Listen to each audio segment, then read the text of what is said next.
There was a fierce snowstorm on the runway at Teterboro Airport. Snowflakes were hitting the runway lights hard. It was Christmas Eve, 10 p.m., and the temperature had dropped to bone-chilling levels. Most people had returned home, wrapped in the warm glow of holiday traditions. However, Dr. Diana Reeves was still working. She was unaware of the events that were about to unfold.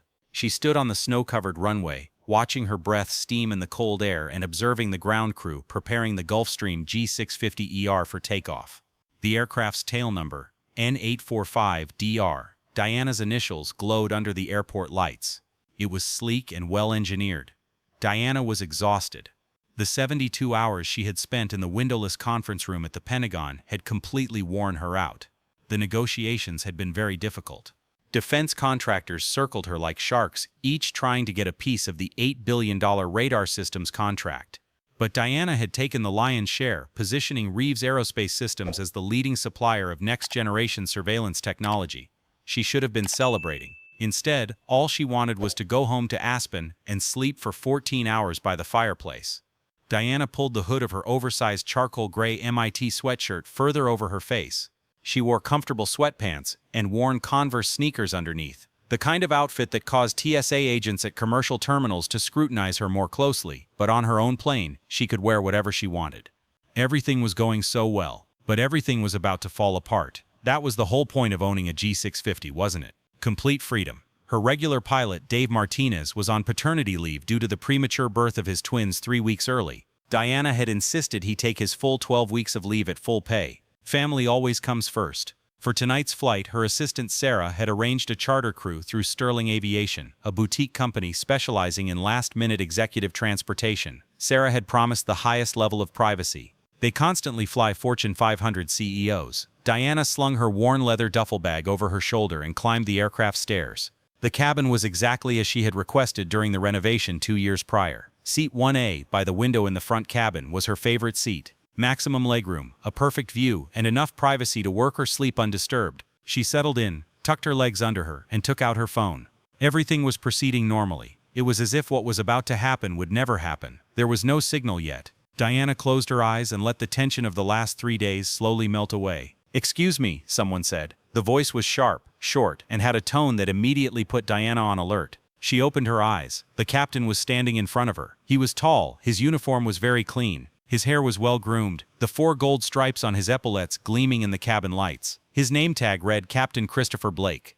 Diana sat up, exhausted, and asked, "Yes?" Blake did not make eye contact. He scanned the cabin as if conducting an inspection, his gaze condescending and indifferent. That incredible moment was approaching. It felt like a great injustice was coming. Blake said, "You need to vacate this seat," he added, immediately. Diana blinked, tired and bewildered. "Excuse me, what?" she asked. Blake's tone was as if he were explaining something obvious to someone slow on the uptake. "This seat is reserved for the main passenger," he said. "The jump seat in the rear cabin is empty. You need to move there," he continued. Diana sat up slightly, fatigue slowly giving way to irritation. "I think there's been a misunderstanding. I'm the main passenger," she said, actually wanting to find peace as soon as possible. That's why she was speaking so calmly. Blake's eyes finally focused on her. He looked her up and down deliberately, with a condescending assessment, lingering on her hoodie, sweatpants, and sneakers. Diana had seen this look countless times in her life, in meeting rooms before she could speak and prove her expertise, in luxury stores before she could pull out her black American Express card, in first-class airport lounges before she could show her elite status card. She was very familiar with these looks. It was the look someone gave when they assessed your worth and found you lacking. Everything was progressing incredibly smoothly. "Ma'am," Blake said in a condescending tone, "I don't know who told you you could sit here, but let me be perfectly clear.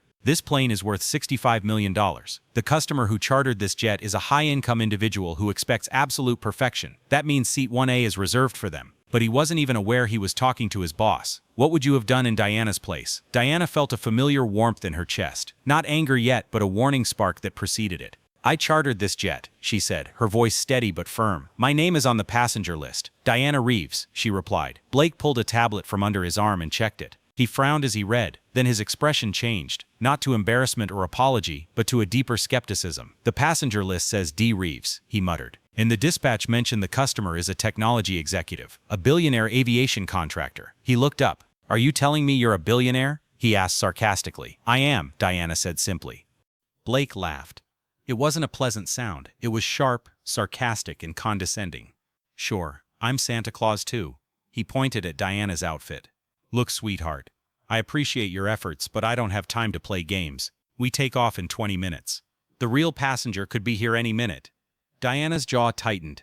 There are no other passengers. I chartered the entire plane. This is a private charter flight, she replied. Blake said. Actually, this aircraft is managed by Sterling Aviation. We have operational discretion regarding the use of empty legs. A company VIP will be joining us tonight. He specifically requested the front cabin, so you'll have to move to the jump seat, he said, trying to belittle Diana further. This was complete fabrication. Diana knew charter laws very well. She had negotiated enough aviation contracts to understand that when you book a private charter, the block time is yours. No company could add passengers without explicit permission. But she noticed something else. Blake didn't know who owned the plane beneath his feet. Reeves Aerospace Systems was the full owner of N845DR. Sterling Aviation was a management company used by Diana's internal team to manage crew schedules and maintenance logistics when her own crew was unavailable. This was a common arrangement. Complex tax structures involved leasing the aircraft to Sterling, which then subleased it back to Diana for operational purposes. But the bottom line was simple: this plane belonged to her. Blake was standing on her property, trying to remove her from her own seat. What confidence, right? Diana made up her mind in a second. She could end this right now. She could pull out her phone, call the CEO of Sterling Aviation, and watch Blake's face drain as his career evaporated. Everything was slowly coming together. But something stopped her. The company VIP comment. Who was this mysterious passenger that Blake prioritized over the actual customer?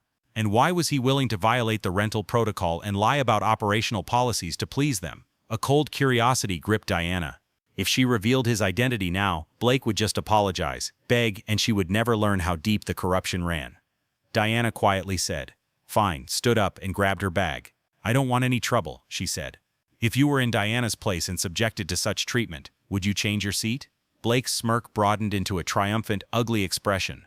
A wise choice. The jump seat is behind the kitchen curtain. And ma'am, keep the curtain closed. VIPs value privacy. Passing him, Diana caught the overwhelming scent of expensive cologne mixed with something darker: entitlement, arrogance. As she squeezed past the kitchen into the narrow jump seat normally reserved for flight attendants, she heard the air staircase extend again. Diana watched the cabin door open through a gap in the curtain. A cold gust of air swept in, bringing with it snowflakes and a woman. The woman possessed an artificial, carefully crafted beauty, perfectly waved platinum blonde hair, a designer white coat that cost more than most people's monthly rent, and a small Pomeranian dog tucked under her arm, yapping shrilly. "Christopher, my love," the woman cried, wrapping her free arm around Blake's neck. Blake's entire demeanor changed. The cold tyrant transformed into a charming suitor, embracing her. "Merry Christmas, Vanessa. I told you I'd take you to Aspen in style." Vanessa Hart. That name triggered something in Diana's mind. A travel influencer, known for sharing awe-inspiring content about private jets and luxury resorts, clearly not paid for out of her own pocket, with millions of followers. "I can't believe you pulled this off," said Vanessa, carelessly tossing her coat onto seat 1A, Diana's seat. "You said the client was a boring corporate executive. Where are they?" "I handled it," said Blake, his voice carrying all the way to the kitchen. "I put them in the back seats. A mid-level manager, probably flying on company points. He got really scared when I showed my rank. People like that don't resist. They know they don't belong here." Diana's hands clenched into fists. She forced herself to breathe slowly and evenly. Document everything, she thought. Let him hang himself. She took out her phone. The signal was 1 bar. She opened the secure messaging app and quickly wrote to Security Chief Elias Thorne. "I'm on N845DR. Captain Blake has hijacked the flight for personal use. He moved me to the ejection seat. Don't intervene yet. I want to see where this goes. Meet the crew in Aspen. Coordinate with Colorado authorities. The police need to wait." The message was sent as the engine started. Diana leaned against the cold hull wall, temporarily forgetting her fatigue. Through the curtain's gap, she saw Blake retrieve a bottle of sparkling apple cider from the galley. It was from his special stash, purchased specifically for the vacation. He filled 2 crystal glasses and handed one to Vanessa. "To us," Blake said, clinking the glasses. "And to getting away with it." Vanessa giggled. "You're so bad. What if someone finds out?" "They won't," Blake said confidently. "Trust me, baby. I've been doing this for months. As long as we keep showing the real customer on the manifest, no one checks. The company thinks it's a legitimate charter. The customer thinks they're getting first-class service. And we get to travel wherever we want for free." Diana's eyes widened. For months. This wasn't a one-time oversight. Blake was systematically stealing her plane, using it for personal trips while billing the flights to his company.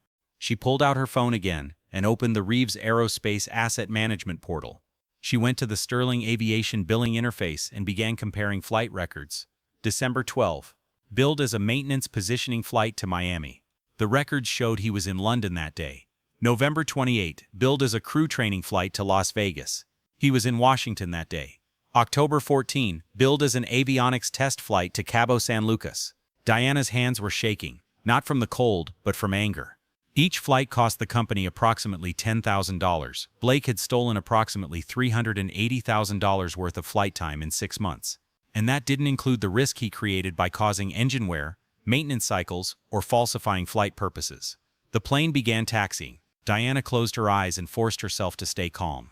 The game had changed. This wasn't just the assumptions of a racist captain. It was systematic fraud, embezzlement, and the arrogance of a man who thought he was untouchable. She sent another message to Elias. Conduct a full audit of all N845DR flights managed by Sterling Aviation for the past year. Blake is embezzling. Prepare the paperwork for federal prosecutors. The reply came immediately. Handled. FAA and FBI notified. Aspen PD confirmed he's waiting at the FBO. Diana gave a cold smile. Blake thought he was taking his mistress on a romantic Christmas getaway. He had no idea he was flying straight into federal custody. The G650's engines reached full power, and the plane accelerated down Teterborough's runway, climbing into the snowy night sky. As it rose through the clouds, Diana settled into her uncomfortable jump seat and waited. Sometimes the best revenge is patience, she thought, and Christopher Blake's patience had just run out. At 45,000 feet, the Gulfstream G650ER sliced through the night sky like a silver needle piercing the dark fabric. The turbulence that had shaken the cabin during ascent transformed into a glass-smooth glide, making every penny of private aviation worthwhile. From her cramped position in the jump seat, Diana was almost invisible. The heavy velvet curtain separating the galley from the main cabin wasn't fully closed. A 2-inch gap allowed her to see the front section where Blake and Vanessa were making themselves comfortable. Blake shouldn't have been there. At this altitude in winter weather conditions, he should have been monitoring the instruments, checking weather updates, and coordinating with air traffic control. But the young co-pilot, whose name according to the name tag Diana had seen earlier was Eric, was handling everything on his own while Blake engaged in romantic heroics. Diana watched from the gap as Blake walked to the refreshment cabinet and took a bottle from the cooler. Her eyes narrowed. It was his special stash, premium sparkling apple cider imported from a small orchard in Normandy, saved especially for holiday celebrations. "Cheers," said Blake, filling 2 crystal glasses. He handed one to Vanessa, who was still wearing her shoes, stretched out in seat 1A, her Pomeranian curled up on the ottoman beside her. "Cheers," Vanessa repeated, clinking her glass against Blake's. "God, Christopher, this is the life. When are you going to quit that airline job and become a full-time private pilot? This is where you belong." Blake leaned back against the partition with practiced ease, his relaxed posture signaling that he was an owner, not an employee. "Soon, baby. I'm working on something big. I have connections at Sterling Aviation. They trust me completely. I'm thinking of starting my own charter brokerage company within 2 years. With the relationships I've built, I'll have my own G650 within 5 years. Diana almost laughed out loud. 5 years, on a captain's salary, even a generous one. Blake couldn't afford the annual insurance on a G650, let alone the $65 million purchase price. "What about the passenger?" Vanessa asked, lowering her voice slightly, but not enough. "The woman in the back, will she complain?" Blake waved her off. "Her? Please. She's a mid-level manager, probably flying on company time. I knew the moment I saw her. Cheap hoodie, old sneakers. She was terrified when I told her to move. People like that are used to being told what to do. They don't resist, especially when they know they don't belong there." Diana clenched her jaw but forced herself to remain still. "Document everything," she reminded herself. "Let him sue her." She pulled out her phone, careful to keep the screen brightness low. The Wi-Fi on the plane was enabled. Diana's own satellite system, ironically paid for by the aviation contracts she secured. She logged into Reeves Aerospace's internal server and went to the asset management panel. His fingers flying across the screen, he pulled up Sterling Aviation's billing records for N845DR. He compared the flight logs with his own calendar, looking for inconsistencies. The picture that emerged was damning. Flight 409, December 12, billed as a maintenance positioning flight to Miami, 4.2 hours. Diana's calendar showed she was in London for a NATO briefing that week. Flight 332, November 28, billed as a crew training exercise to Las Vegas, 3.8 hours. Diana was testifying before a Senate committee in Washington. Flight 287, October 14, billed as an avionics systems test to Cabo San Lucas, 5.1 hours. Diana was teaching as a visiting lecturer at at MIT. Each fake flight listed D. Reeves on the passenger manifest, and his company was billed for fuel, crew pay, landing fees, and catering expenses. Blake systematically used Diana's plane as a personal taxi service and billed her for the privilege. Diana quickly did the math. With a direct operating cost of approximately $10,000 per flight hour, Blake had stolen nearly $380,000 in 6 months. And that didn't factor in engine wear that would trigger earlier maintenance cycles or liability risks from unauthorized operations. Knowing Elias was already preparing the criminal case, but wanting to keep her own records, Diana began documenting everything with screenshots. While she worked, snippets of conversation drifted in from the main cabin. "Baby, I'm starving," Vanessa whined. "What's for dinner? I saw the catering trays when we boarded." "Is that Wagyu?" "Whatever you want," Blake replied gently. "Let me see what's available." He pushed the curtain aside roughly and entered the kitchen. Diana looked up, her face carefully neutral. Blake looked at her, his romantic charm replaced by irritation. "You, get up." Diana didn't move immediately. "I don't understand." "I said stand up," Blake repeated, his voice hardening. "Miss Hart wants dinner served. The flight attendant position is vacant tonight, so you'll help." Diana looked at him incredulously. "You want me to serve you dinner? Unless you'd rather explain why you're sitting in first class without permission on Sterling Aviation," Blake said, with a cold, threatening smile. "Technically, as captain, I can assign any passenger as auxiliary crew for operational purposes. Either you put the food on the plate and serve it properly, or I report that you are causing a disturbance and refusing legal crew instructions." There it was. The moment Diana could end this game, reveal who she was, and see Blake's face turn pale. But she hesitated, calculated. If she served them, she would be close enough to hear everything. She would be able to observe everything they claimed. And most importantly, she would never know what would happen until Blake was handcuffed. "Okay," Diana said softly, standing up. "I'll do it." Blake's smirk widened with satisfaction. "A wise choice. The serving trays are in the refrigerator.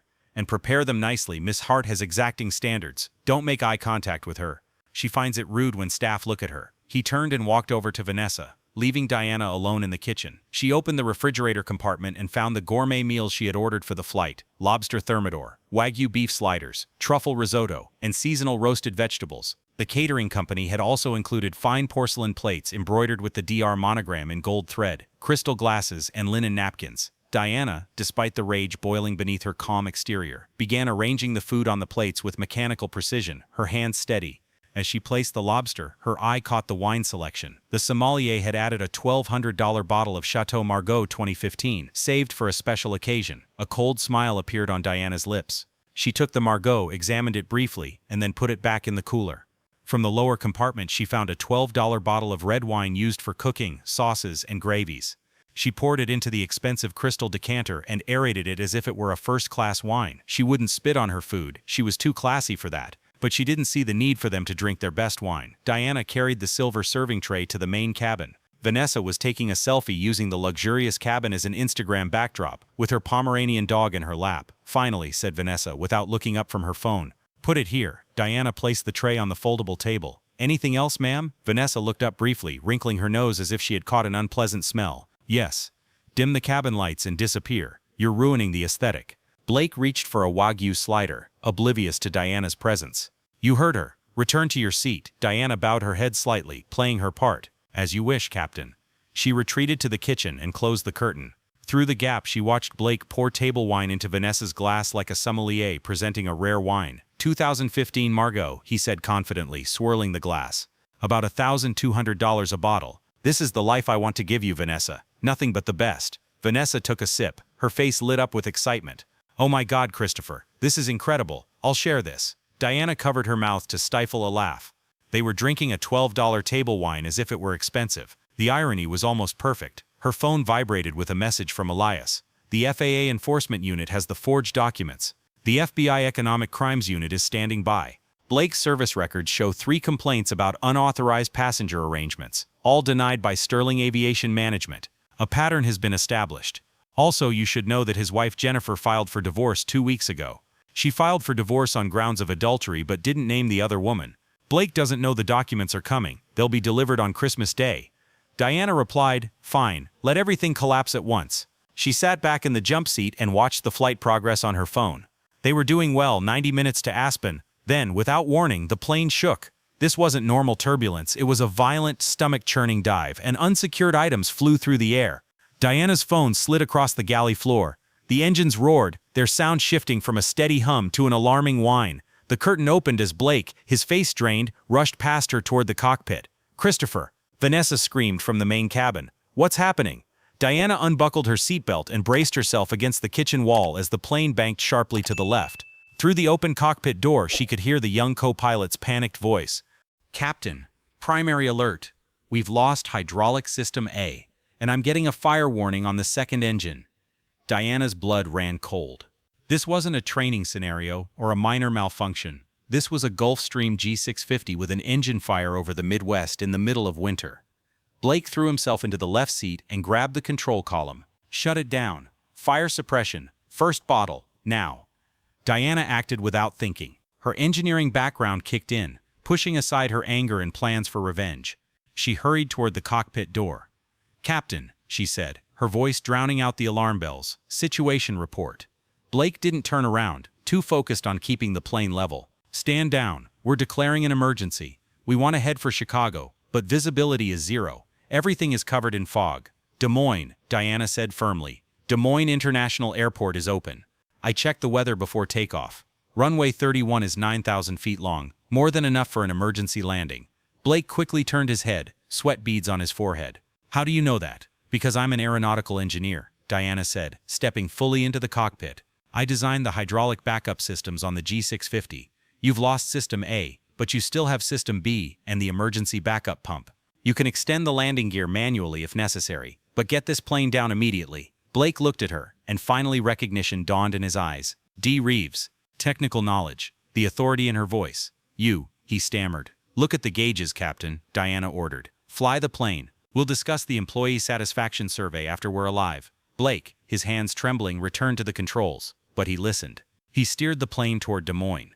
The next 20 minutes passed with terrifying descents, shrieking warnings, and brief communications with air traffic control. Diana sat in the observer seat in the cockpit, and her engineering knowledge proved invaluable as she walked Blake through emergency procedures. "Hydraulic pressure is dropping in System B," Eric shouted. "Switch to the backup pump," Diana instructed. "Minimize flap extension. You'll need a higher approach speed, but the hydraulic demand will be lower." Blake followed her instructions to the letter, his previous arrogance completely gone, replaced by the intense focus of a pilot trying to save lives. Diana could see the lights of Des Moines through the windshield, visible through the clouds. The runway lights stretched out like a beacon. "Lower the wheels," Blake commanded. 3 green lights, Eric confirmed. Wheels down, and locked. The Gulfstream descended the final 1,000 feet, the single working engine straining, the damaged engine leaving trails of smoke visible in the lights mounted on the wings. The wheels hit the tarmac with a violent jolt. The thrust reversers engaged on the good engine, and the plane skidded sideways across the icy runway, snow spraying from the windshield. Finally, there was silence.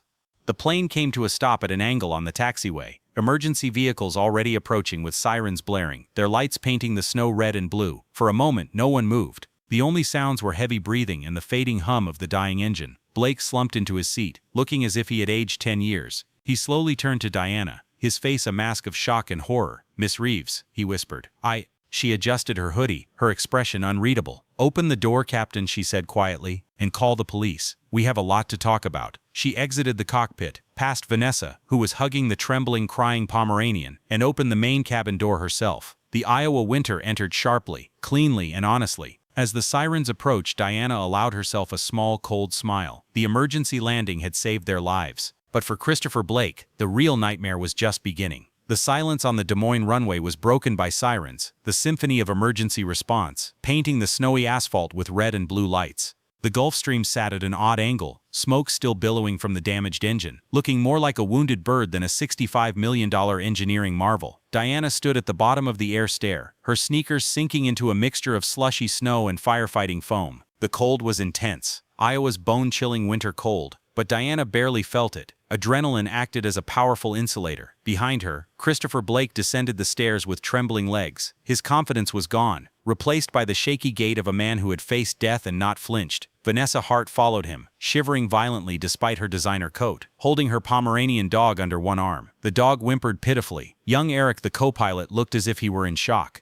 A battalion of emergency vehicles surrounded them, fire trucks extinguishing the smoky engine with foam cannons, ambulances standing by, and a police convoy encircling the area. A burly fire chief approached, his breath forming clouds in the freezing air. "Is everyone okay? Any injuries?" "We're fine," said Blake, trying to sound commanding. He instinctively straightened his tie, attempting to project some authority. "I'm Captain Blake. We had catastrophic engine failure and hydraulic loss. I managed to land the plane safely." He gestured toward Vanessa. "We need to get our passenger to the FBO immediately." The fire chief nodded. "Well flown, Captain. Signature Flight Support has sent a van. We'll get you inside and warmed up." Blake turned to Diana, his eyes narrowed with something between helplessness and anger. He grabbed her arm, squeezing it hard enough to hurt. "Listen to me," he whispered, low enough that the firefighters couldn't hear. "Keep your mouth shut about what was on that plane. Don't say a word to anyone about the seating arrangement or anything else. I'll deal with the authorities. If you say a single word about this, I'll get you blacklisted from all charter services in the country. Do you understand?" Diana looked at the hand on her arm, then slowly raised her eyes to meet his. "Let me go," I said. "Take your hands off her." The voice came from beyond the fire trucks, deep, authoritative, and leaving no room for argument. A man in a dark tactical jacket was striding across the muddy ground, accompanied by 2 Des Moines police officers in heavy winter gear. This was Diana's security chief, Elias Thorne. He must have been tracking the plane's transponder and had mobilized the local team when it gave the 7700 emergency code. Blake blinked in surprise. "Who are you? This is a secure area." Elias ignored him completely. He walked straight toward Diana, the expression on his face shifting from professional concern to relief. "Miss Reeves, are you hurt?" "I'm fine, Elias," Diana said, shaking the foam off her tracksuit. "Just cold, and very disappointed." Blake froze, his hand pulled away from Diana's arm as if it had been burned. "Reeves," he repeated slowly, the pieces finally coming together in his panicked mind. He looked from Elias to Diana, his face draining. You're the owner?" "Officer," Diana said, ignoring Blake and addressing one of the police officers Elias had brought. "I want this man arrested immediately." Blake laughed nervously, retreating toward Vanessa. "Arrested? For what? I just saved your life. I landed a burning plane in a snowstorm." "You are being arrested for grand theft, fraud, endangerment, and unauthorized use of a $65 million movable asset," Diana said, her voice like a knife cutting through the wind. "And that's just for starters." "You can't be serious," Vanessa screamed, nearly slipping on the ice as she stepped forward in her designer heels. "Do you know who she is? She's a hero." "Who are you, the promoted cleaning lady?" Diana turned her gaze to Vanessa. It was such a hard look that Vanessa took a step back and nearly dropped her dog. "I'm Dr. Diana Reeves," Diana said slowly, as if explaining something to a child. "I founded Reeves Aerospace Systems. I have 3 doctorates in aerospace engineering. I designed the parts of the plane you just boarded, and most importantly, I own that plane." She pointed to the Gulf Stream. "You, Miss Hart, are guilty of trespassing on private property." One of the police officers stepped forward, preparing the handcuffs. "Christopher Blake? Wait a minute," Blake protested, raising his hands defensively. "This is crazy. She's lying. I work for Sterling Aviation. Call my dispatch. This is all a misunderstanding." "Take him away," Diana said quietly. The officer moved quickly, turning Blake around and cuffing his wrists. "You have the right to remain silent. I didn't do anything wrong," Blake yelled as he was led to the police car. "I saved everyone on that plane. Is this how you treat a hero?" "Take her too," Diana added, nodding toward Vanessa. "Me?" Vanessa's voice reached a pitch loud enough to make the Pomeranian bark. "I'm an influencer. I have 2.5 million followers. I didn't steal anything. You're a material witness to multiple federal crimes," Elias said calmly. "And based on the preliminary search, I believe stolen goods will be found in your possession." He nodded to one of the police officers. "Check her bag. I think you'll find a bottle of 2015 Chateau Margaux worth 1,200 Beaucer taken without permission from the plane's wine cellar." Vanessa clutched her designer bag protectively, but the officer had already reached inside. When he pulled out the wine bottle, her face turned bright red. "Christopher said it was a gift," she protested weakly. "Then you can explain that to the federal judge," Diana said. As the police officers led Blake and Vanessa to the waiting police cars, their protests fading into the night, Diana turned away. As the police cars drove away, Diana felt a wave of exhaustion wash over her. The adrenaline was fading, leaving her shivering from the cold, from the shock, from the weight of what had just happened. Elias draped his heavy coat over Diana's shoulders. "The car is waiting, ma'am. Signature Flight Support has prepared a private lounge. Your legal team is standing by for a conference call." Diana nodded and allowed Elias to guide her toward the waiting black SUV. She glanced back one last time at the Gulf Stream. The plane was damaged, covered in foam, but it was on the ground and intact. Elias, she said quietly. Engine fire. I need to know if this is a mechanical failure or something else. Elias's jaw tightened. We're already on it. Our accident investigation team is en route from Denver. But Miss Reeves, he hesitated. Preliminary information indicates the hot section inspection was overdue, significantly delayed. Diana stopped walking. How significantly? 200 hours delayed. Sterling Aviation's maintenance records show the inspection was completed 3 weeks ago, but the technician who inspected the engine says there was carbon buildup that took months to accumulate. This information hit Diana like a physical blow. They falsified the maintenance records. It appears so, Elias said grimly. So this isn't just fraud and theft. This is criminal negligence. Because he needed planes suited to his personal pleasure, he exposed everyone on that plane to a malfunction that could have resulted in disaster. Diana felt sick. He gambled with our lives for a Christmas ski trip with his mistress. And he lost, Elias said. Badly. The signature flight support VIP lounge, thankfully warm, smelled of fresh coffee and leather furniture.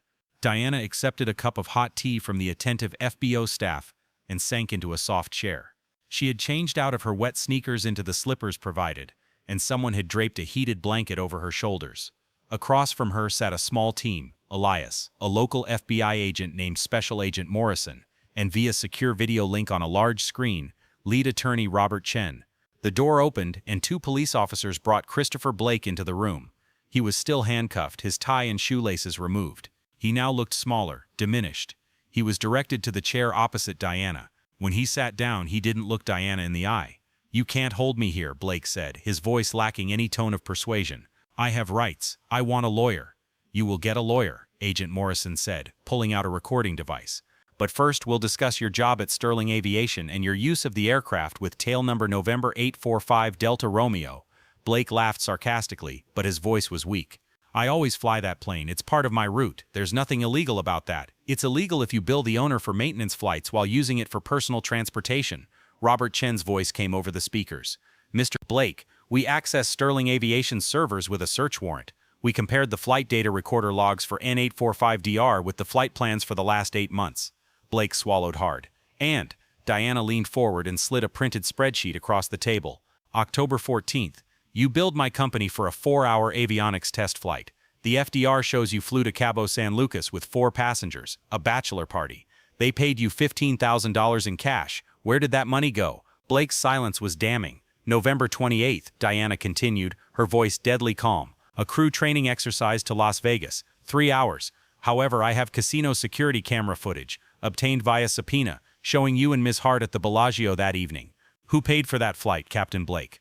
Blake stammered. "I needed it. I had debts, gambling debts. I was going to pay it back someday." "Someday?" Diana asked. "When your dream charter brokerage took off. When you convinced enough clients that the G650 was really yours?" She pulled out her phone and turned it toward him, showing him a series of Instagram posts from Vanessa's account. In each one, Blake posed in front of the Gulfstream with captions like, "My man and the jet," and "the private aviation lifestyle." "You were running a scam," Diana said.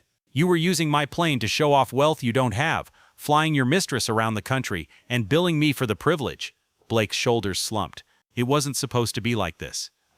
I wanted to impress her. Vanessa comes from a wealthy family, real wealth. If I could show her this lifestyle, she would." Realizing how pathetic it sounded, he trailed off. "But that's not the worst of it," said Elias, stepping forward with his tablet. "Tell her about the maintenance records, Captain Blake." Blake looked up, genuine fear flashing in his eyes. "I don't know what you're talking about. The engine that caught fire tonight didn't fail because of a manufacturing defect," Elias said coldly. "It failed because the mandatory hot section inspection was 200 hours overdue. Sterling Aviation's maintenance records show the inspection was completed on December 3rd. However, the technician who inspected the turbine found carbon deposits that had accumulated over months." "You falsified those records, didn't you?" The room fell silent. Even Agent Morrison looked shocked. Falsifying FAA maintenance records wasn't just fraud, it was a federal crime punishable by serious jail time. This was the kind of negligence that could kill people. "I couldn't ground the plane," Blake whispered, tears welling in his eyes. "The inspection would have taken a week. Vanessa and I had planned this trip. She'd been talking about Aspen for months. If I canceled, she would have left me. So you chose your girlfriend over the safety of everyone on the plane," Diana said, her voice slightly louder than a whisper but carrying the weight of a definitive judgment. "You put my life, your life, the co-pilot's life, and Mrs. Hart's life at risk because you were afraid of being abandoned." Blake was now crying openly. I didn't think anything would happen. These engines are overpowered. I thought they could last a few more hours. I'm a good pilot. I would have noticed if there was a serious problem. You're a gambler, Diana said, standing up, and you just lost everything. She turned to Agent Morrison. I want to file a criminal complaint. Every single charge: grand theft, telecommunications fraud, tampering with federal aviation maintenance records, reckless endangerment. Blake leaned forward in his chair, his handcuffs clinking. Please, Dr. Reeves, this will be the end of my career. I'll never fly again. I have a mortgage. You should have thought about that before turning my plane into your personal flirting vehicle, Diana said coldly, and before telling me to move to the back of the bus. She nodded to the police. Get him out of my sight. As Blake was still being dragged out of the room, crying and pleading, Diana felt no satisfaction. She only felt a cold, heavy weight in her chest. Elias approached quietly. Are you okay? No, Diana said honestly, but I will be. She looked at Agent Morrison. What happens now? The federal prosecutor will file charges within 48 hours, Morrison said. Given the seriousness, especially due to the care fraud, he'll get 10 to 15 years in prison. His pilot's license will be permanently revoked by the FAA. Sterling Aviation is facing a major investigation. Good, Diana said. She gathered her things, desperate to leave this place, this night, this entire nightmare behind. As she walked toward the exit, Elias handed her his phone. One more thing. Your assistant Sarah wanted you to see this. The screen showed Vanessa Hart's Instagram account. The latest post had been uploaded just an hour before the police seized her phone and featured a photo taken in the Gulfstream cabin with the caption, Christmas Eve magic with my pilot boyfriend, private jet life, luxury travel. When news of the arrest spread, the comments section was flooded with angry messages. Diana handed the phone back. Her career is over too. She deserved it, said Elias. They stepped out into Iowa's dark night. The snow had stopped, covering everything in a pristine white blanket, making the world look clean and new. Diana took a deep breath, filling her lungs with the freezing air.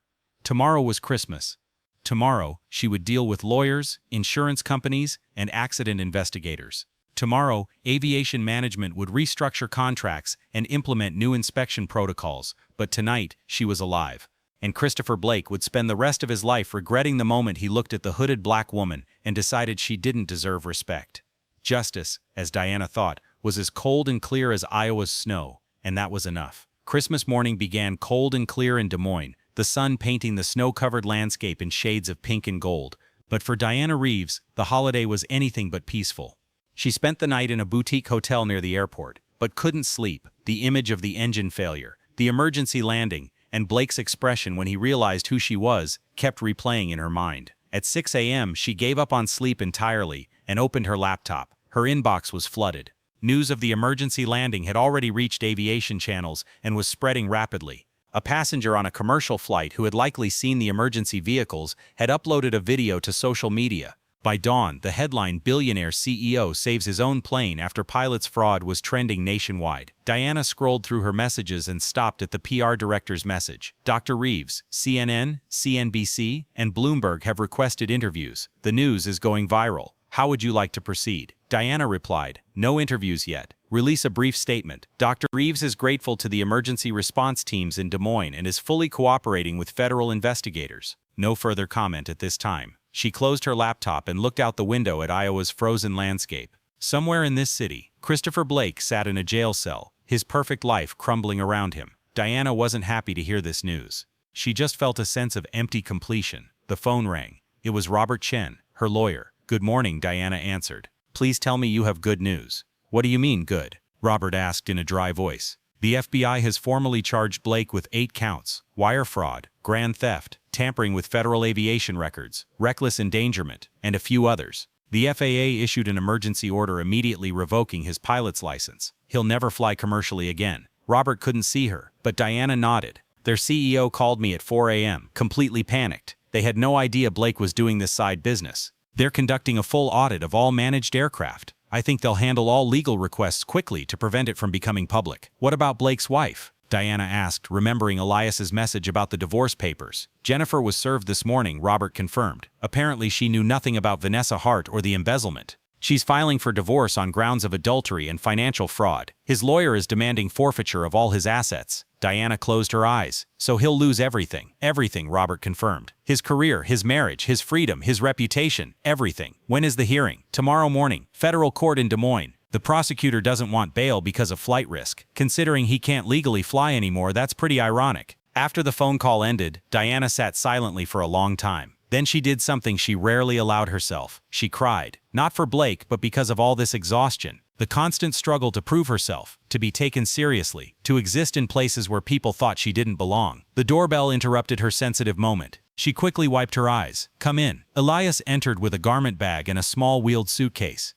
I thought you might need some clean clothes. Sarah sent your travel wardrobe from Aspen. Diana smiled gratefully. Thank her for me. Any new developments with the plane? The investigation team arrived this morning. Initial findings confirm our suspicions. Maintenance on engine number 2 was severely overdue. They found evidence that Blake altered the digital maintenance records at Sterling Aviation to show compliance. The fraud dates back at least 10 months. Diana stood up and walked to the window, wrapping her arms around herself. How many more flights like this had he conducted? How many more people did he put in danger?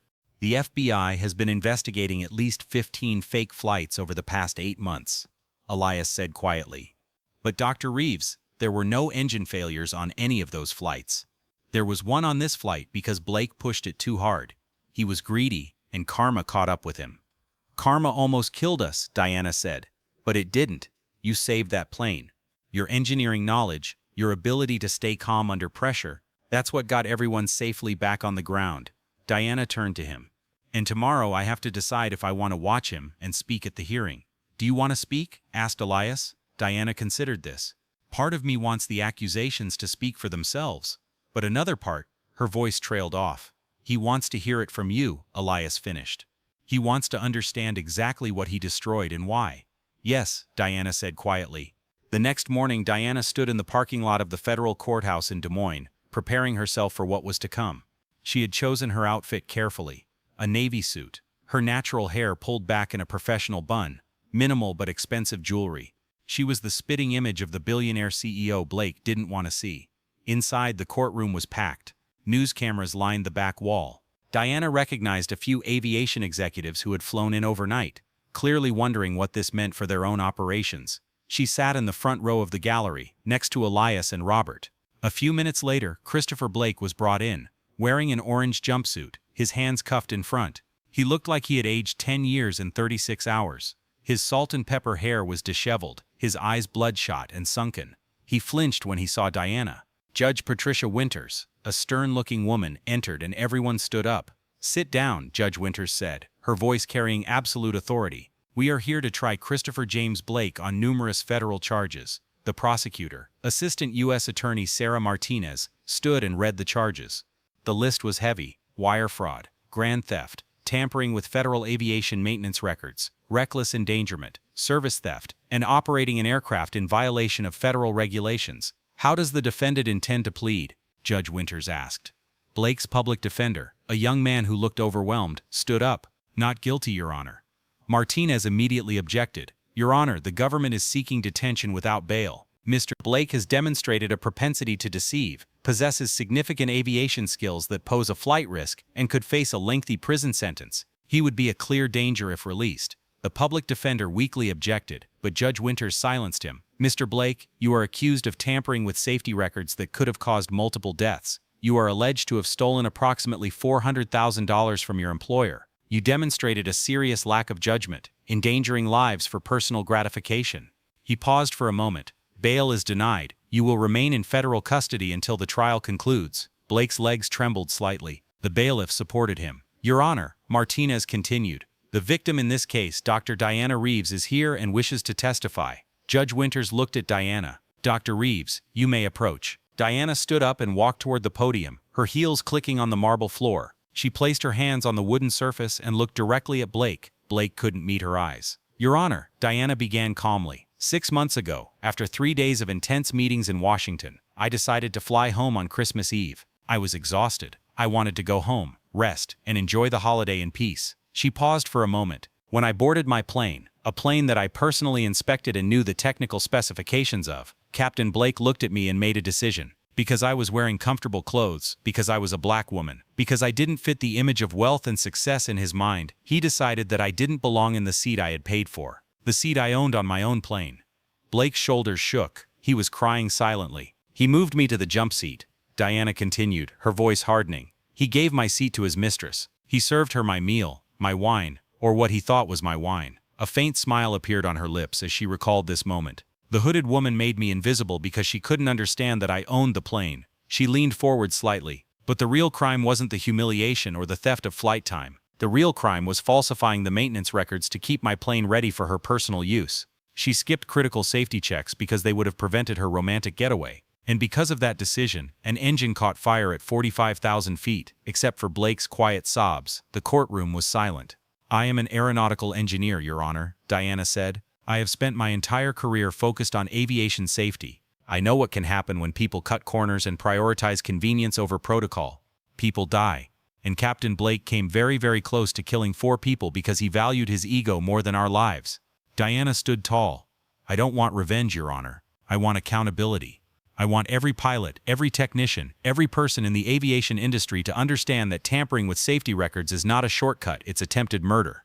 And I want Captain Blake to think long and hard about that moment when his arrogance nearly turned my plane into a grave." Diana stepped back from the stand. "Thank you, Your Honor." Judge Winters slowly shook his head. "Thank you, Dr. Reeves. Mr. Blake, you will remain in custody. The trial will be held on March 15th. Court is adjourned." As the bailiff led Blake away, Blake turned back one last time and looked at Diana.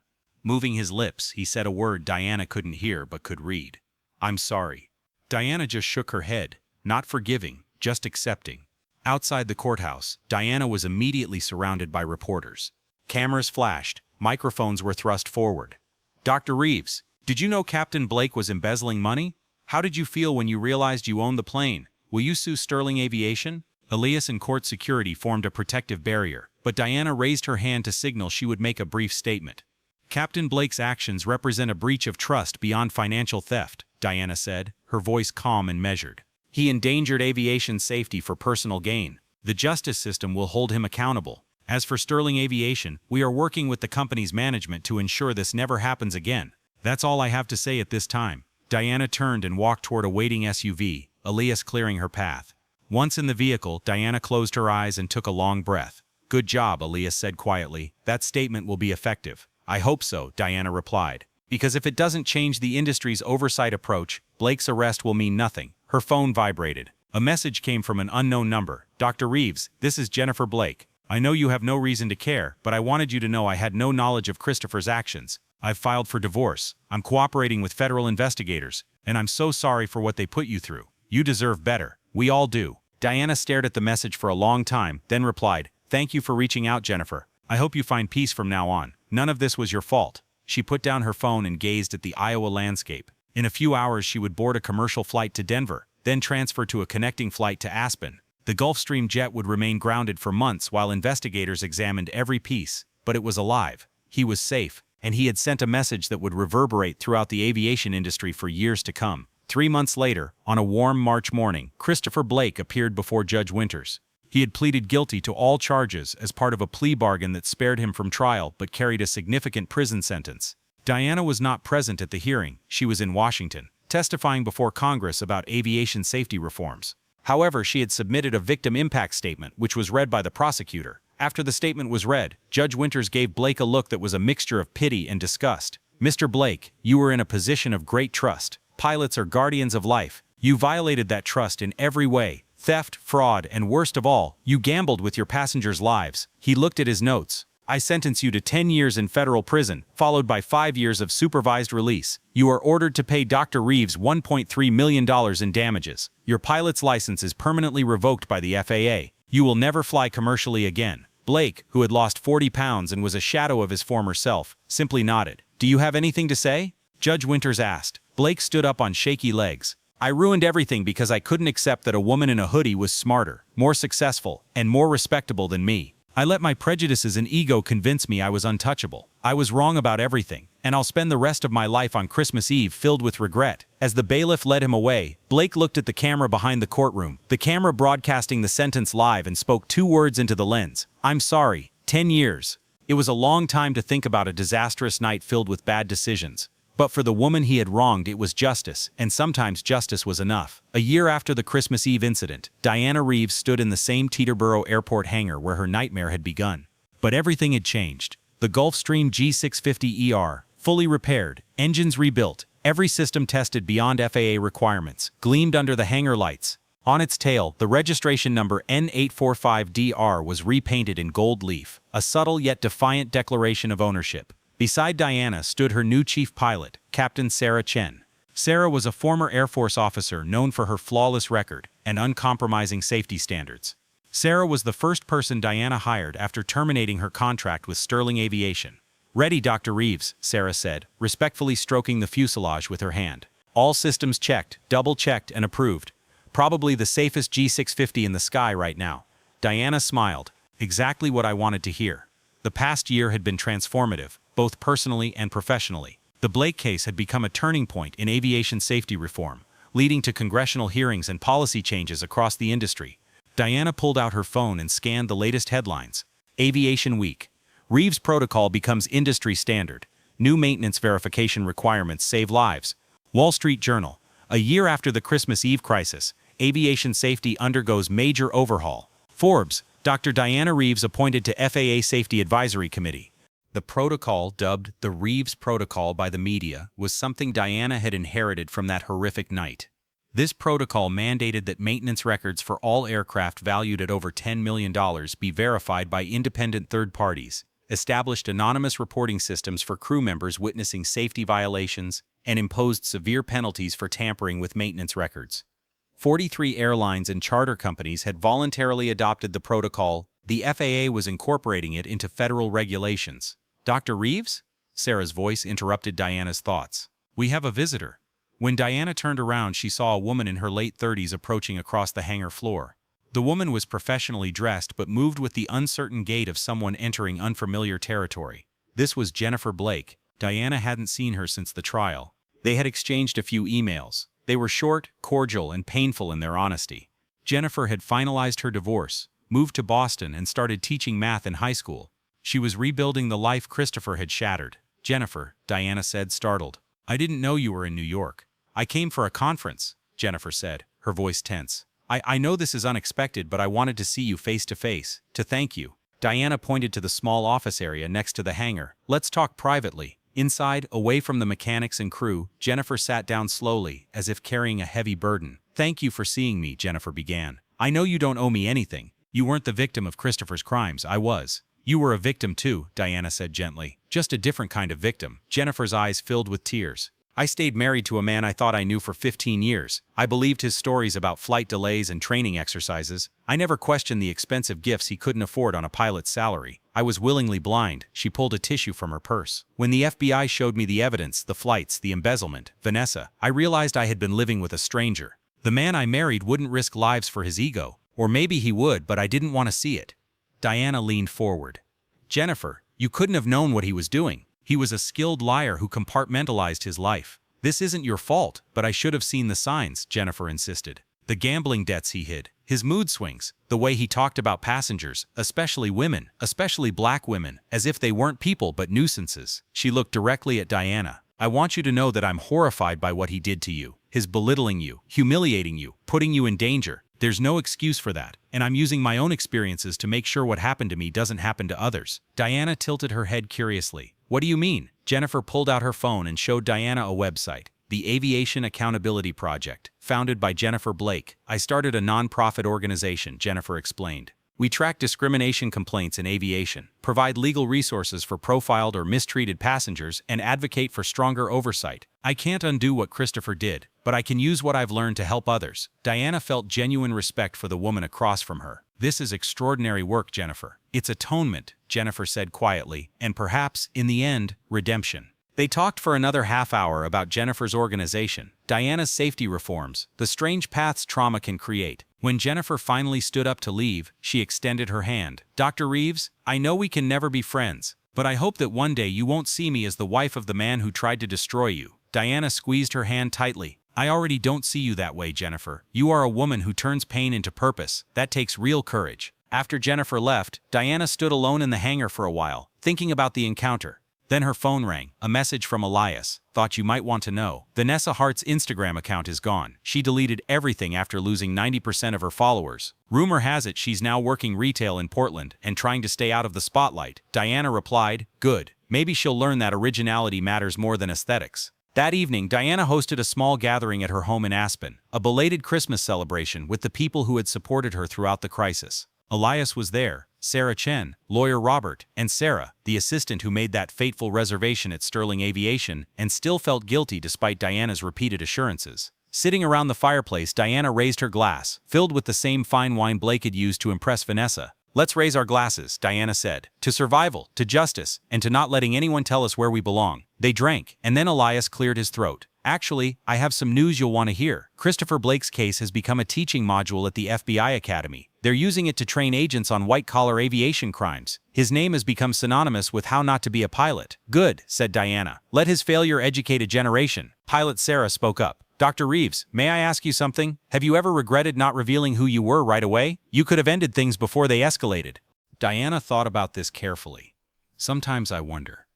But if I had stopped it early, Blake would have just apologized and moved on to his next victim. By letting it play out, we exposed not just his crimes but the culture that made them possible." She set her glass on the table. Sterling Aviation is now under new management, with comprehensive oversight reforms. The FAA rewrote its maintenance verification protocols. 43 aviation companies implemented improved discrimination reporting systems. And every pilot in the industry now knows that tampering with safety records means the end of their career. Diana smiled. "So no, I'm not sorry. I'm sorry it had to be necessary. But I'm not sorry about how it ended." Late that night, alone in her study, Diana received an unexpected email. The sender was listed as C. Blake, FCI Inglewood, the federal prison where Christopher was serving his sentence. She hesitated, then opened the email. "Dr. Reeves, I don't expect you to read this. I don't expect forgiveness or even acceptance. But my therapist says that writing this, even if you don't respond, might help me understand what I destroyed. I've thought about Christmas Eve for a year. Not just the arrest or the trial, but the moment I looked at you wearing that hooded sweatshirt and decided you were nothing. I've asked myself 1,000 times, what made me so sure? What made me think I could judge your worth at a glance? The answer is ugly. All my life I lived in a world where success looked a certain way, where power wore expensive suits and drew attention. When you didn't fit that mold, my brain filled in the blanks with prejudice. But in prison, I learned this. I wasn't just wrong about you. I was wrong about everything. Power doesn't come from appearances. Power comes from embodying that role. You built an empire with intelligence and hard work.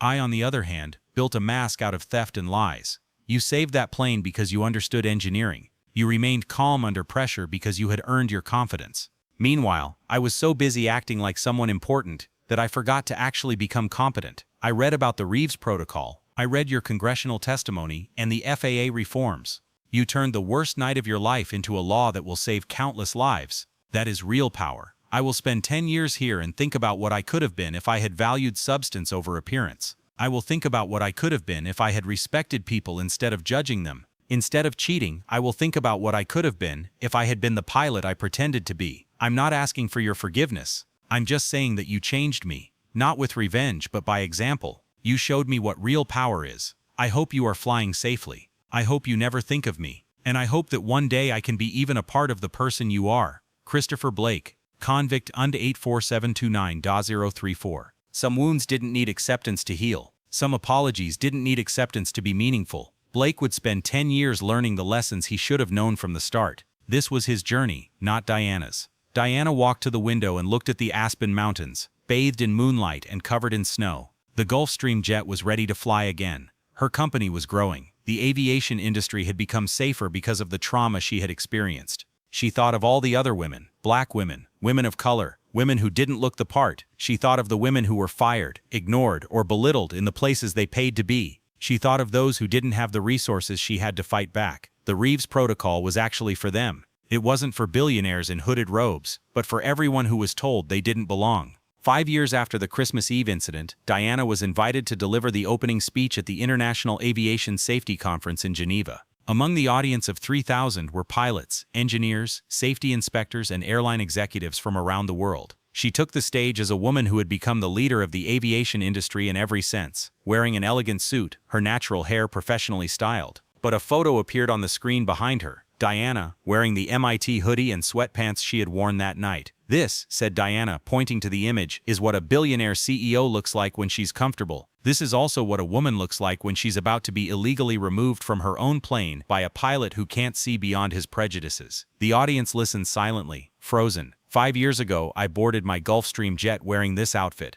The captain took one look at me and decided I was his assistant. He sat me in the jump seat. He gave my seat to his mistress. And he falsified the maintenance records to keep my plane ready for his personal use." Diana moved to the next slide. "The engine damaged that night. This is what happens when arrogance and incompetence collide. The captain prioritized his ego over safety protocols, so this engine caught fire. 4 people nearly lost their lives because one man couldn't imagine the hooded woman was the plane's owner." Diana paused, waiting for the audience to digest this.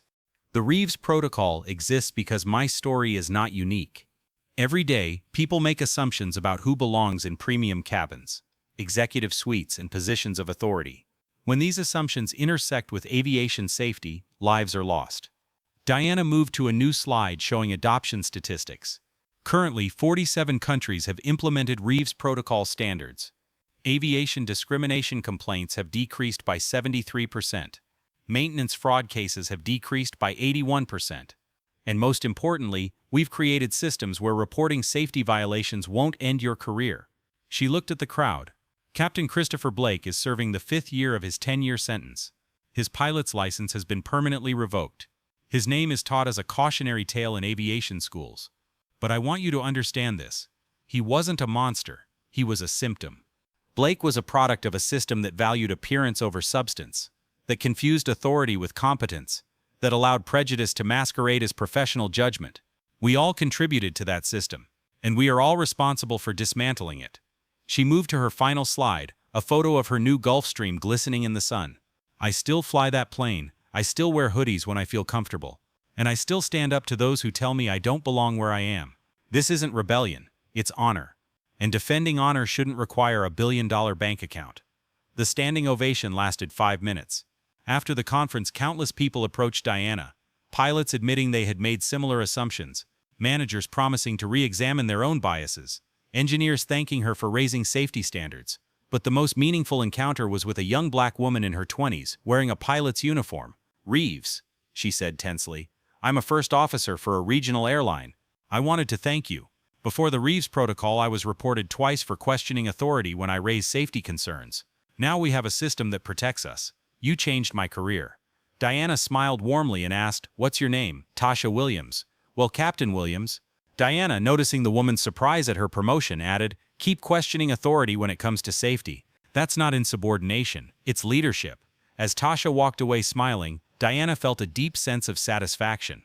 This was the true legacy, not revenge against Blake, but protecting future generations. That night, Diana returned to her hotel and finally replied to the email Christopher Blake had sent from prison.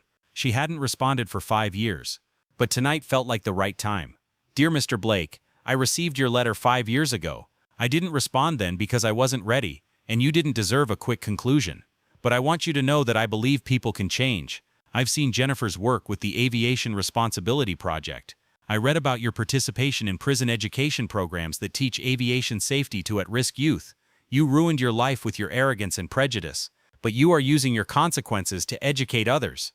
This does not erase what you did. It does not shorten your sentence, but it matters. When you are released, you will never fly commercially again. Your name will always be associated with failure. This is the price of your choices, but you still have time to build something meaningful from the wreckage. The Reeves Protocol exists because of your crimes. Thousands of people fly safer thanks to your spectacular and public failure.